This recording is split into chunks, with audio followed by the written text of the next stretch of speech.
Hello and welcome to my presentation on multi-age planning and teaching. I have created a series of 3 lessons that are part of an English unit being delivered in a multi-age classroom with students from Year 4, Year 5 and Year 6 at Sandy Plains State School, which is located in a rural region. This school is relatively small. It's comprised of 75 to 80 students. In this class, there are 27 students, 2 of whom are Indigenous and identify as English as second language students. The students in this class are varied in their ability levels, which range from a Year 3 to a Year 6 level. In these lessons, I have attempted to use links in the English strand of the Australian curriculum across the years 4 to 6.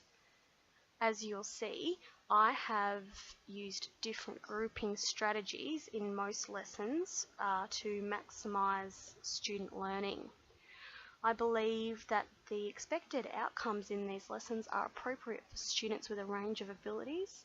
The flexible group activities enable students of differing abilities to achieve the outcomes as described in the content descriptors of the Australian curriculum, which I have outlined. In the first lesson, the entire class will be engaged in the class reading of The Magic Pot. This story is relevant to all year levels in the class and therefore was selected due to the appropriateness. After reading the short story, the entire class is involved in explicit teaching. This teaching will cover how to fill in a narrative graphic organiser. By providing students with a graphic organiser and teaching them how to use it, this will prove to be invaluable in this class. This graphic organiser will provide students with a concrete template that they can use over the next couple of lessons to assist them in their own construction of their own narrative stories. Once they understand how these organisers are used, they will be able to complete these independently. After completing one as a class, the Year 4 and Year 5 students are grouped together to read the story Rapunzel with the teacher before working in pairs to complete another graphic organiser. While this is happening, the Year 6 students are involved in their own independent work. All students will be provided with a character trait synonym worksheet that will act as a kind of cheat sheet for their next task. The Year students are reading the same story and are expected to complete their own graphic organisers individually. By separating the students, the Year 6 students are expected to complete their work independently, whereas the Year 4 and Year 5 students still have some level of teacher and peer support to assist them. The Year 6 students are expected to become self-directed learners for this activity, with the graphic organiser providing them with the framework to follow, which contributes to higher order thinking processes. At the end of this lesson, the class will once again come together to discuss their thoughts and ideas. In this discussion, it is expected that their teacher will be able to gauge the level of student understanding by the answers that they provide. In the next lesson, this lesson really focuses on the development of the characters who will be starring in each student's own narrative. The lesson starts with a brainstorm of the 2 main characters from The Magic Pot and the Rapunzel stories from the previous lesson. The students are required to draw one of the characters of their choice from one of these stories and write a description about that character. The Year 4 students are asked to write 1 or 2 sentences, and the Year 6 students are asked to write a paragraph describing the character and their actions in these stories. The next part of the lesson requires students to work independently to construct their own characters for their own narratives. The Year 4 students are asked to create 3 characters, and the Year 5 and Year 6 students are asked to create 4 characters for their stories.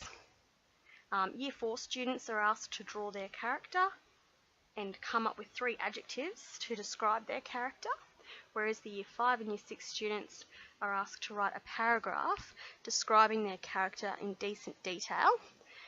At the end of this lesson, the entire class will come together to consolidate the learning from this lesson. They will be asked to each share one of their characters to the rest of the class.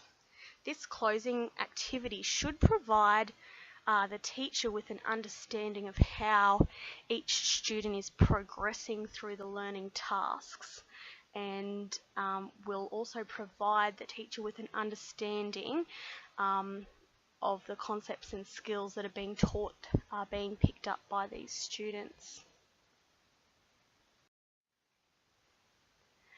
In the next lesson, the content taught in the previous lessons is summarised.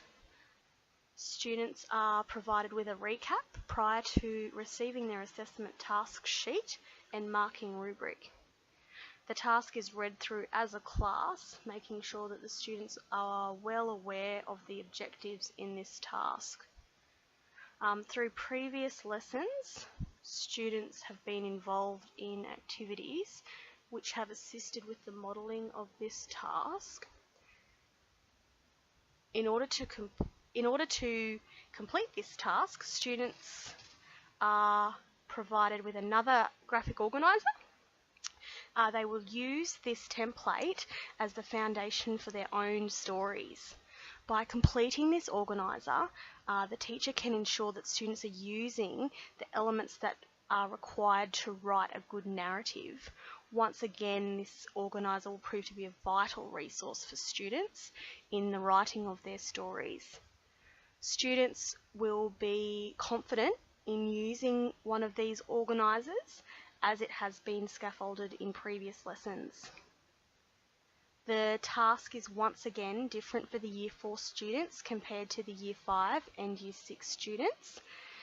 With the stories of the Year 4 students are expected to contain 3 characters, a conflict or a problem, and a resolution, whereas the Year 5 and Year 6 students are expected to contain 4 characters, a conflict or a problem, a resolution, and some dialogue between the characters.